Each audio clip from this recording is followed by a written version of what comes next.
So scallop border saris అండి. So మనకి ఇది వచ్చేసి పీకాక్ బ్లూ అనమాట. బ్లౌజ్ నేను స్టిచ్ చేయించాను, ఎలా ఉంటుంది అనేది మీకు తెలియడం కోసం బ్లౌజ్ స్టిచ్ చేయించాను. మంచి 1 మీటర్ తీసుకున్నానండి క్లాత్, 1 మీటర్ పెట్టానమాట మీకు కూడా బ్లౌజ్ అనేది. సో ఇదంతా మనకి embroidery work, thread embroidery, computer embroidery work అనమాట. హ్యాండ్స్ కూడా మంచి 3/4 హ్యాండ్స్ వచ్చాయి. నేను ప్రిన్సెస్ కట్ పెట్టి ఇలా కుట్టించాను. సో బ్లౌజ్ అనేది స్టిచ్ చేయించుకుంటే ఈ విధంగా ఉంటుంది. అండ్ ఇది వచ్చేసి స్కాలఫ్, మనకి కింద వచ్చేసి స్కాలఫ్ పౌడర్ అనమాట.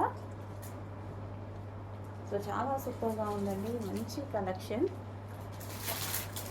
ఇది వచ్చేసి dark peacock blue.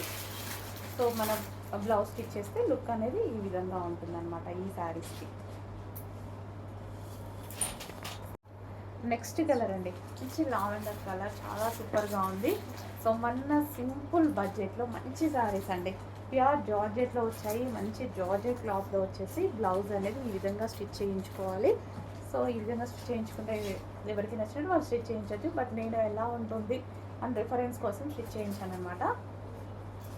So blouse కూడా మనం 1 మీటర్ ఇచ్చామండి, నీట్గా ఎక్కువగా అందరికీ సరిపడేలాగా 1 మీటర్ చేయించాను.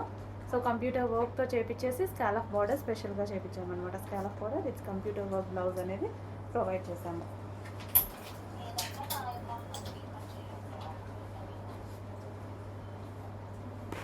సో మెహందీ గ్రీన్ అనమాట. సో మనకి రీజనబుల్ ప్రైస్లో మంచి అవుట్ఫిట్ వచ్చింది అనిపించింది కదా, మంచి జార్జెట్ కలెక్షన్. చాలా అంటే చాలా రీజనబుల్ ప్రైస్లో వచ్చేసింది ఇది మనకి. సో కట్టుకుంటే చాలా సింపుల్ అండ్ స్వీట్గా ఉంటుందండి. సో లుక్ అయితే చాలా నైస్గా ఉంటుంది. ఇలాంటి కలెక్షన్ కట్టుకుంటే చాలా నైస్గా ఉంటుంది, చాలా మందికి నచ్చుతుంది. నాకు కూడా చాలా ఇష్టం ప్లెయిన్ శారీస్ అంటే. దానికి మనకి స్కాలప్ బార్డర్ చేయించేసి బ్లౌజ్ అనేది లుక్ ఈ విధంగా ఇచ్చామన్నమాట. సో మీరు కూడా బ్లౌజ్ స్టిచ్ చేయించుకుంటే ఈ విధంగా లుక్ అనేది వస్తుంది. Green colour.